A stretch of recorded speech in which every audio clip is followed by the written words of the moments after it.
بسم الله الرحمن الرحيم. هل أتى على الإنسان حين من الدهر لم يكن شيئا مذكورا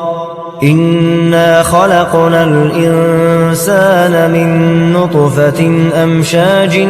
نبتليه فجعلناه سميعا بصيرا إنا هديناه السبيل إما شاكرا وإما كفورا إنا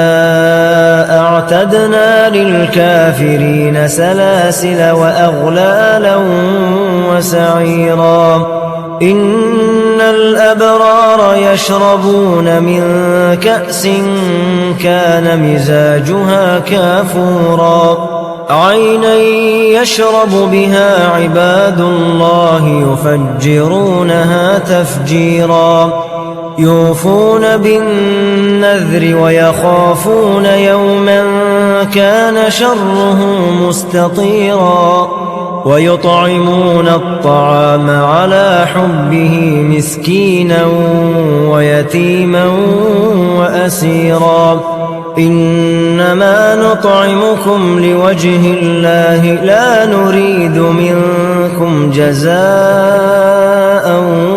ولا شكورا إنا نخاف من ربنا يوما عبوسا قمطريرا فوقاهم الله شر ذلك اليوم ولقاهم نضرة وسرورا وجزاهم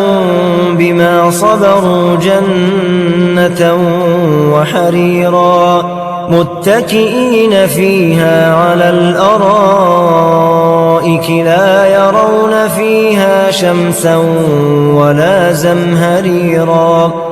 ودانية عليهم ظلالها وذللت قطوفها تذليلا ويطاف عليهم بآنية من فضة وأكواب كانت قوارير من فضة قدروها تقديرا ويسقون فيها كأسا كان مزاجها زنجبيلا عينا فيها تسمى سلسبيلا ويطوف عليهم ولدان مخلدون إذا رأيتهم حسبتهم لؤلؤا منثورا وإذا رأيت ثم رأيت نعيما وملكا كبيرا عاليهم ثياب سندس خضر واستبرق وحلوا أساور من فضة وسقاهم ربهم شرابا طهورا إن هذا كان لكم جزاء وكان سعيكم مشكورا إنا نحن نزلنا عليك القرآن تنزيلا فاصبر لحكم ربك ولا تطع منهم آثما أو كفورا واذكر اسم ربك بكرة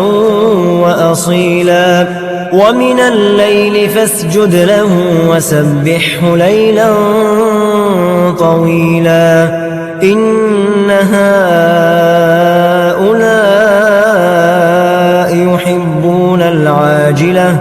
يحبون العاجلة ويذرون وراءهم يوما ثقيلا نحن خلقناهم وشددنا أسرهم وإذا شئنا بدلنا أمثالهم تبديلا إن هذه تذكرة فمن شاء اتخذ إلى ربه سبيلا وما تشاءون إلا أن يشاء الله إن الله كان عليما حكيما يدخل من يشاء في رحمته والظالمين أعد لهم عذابا أليما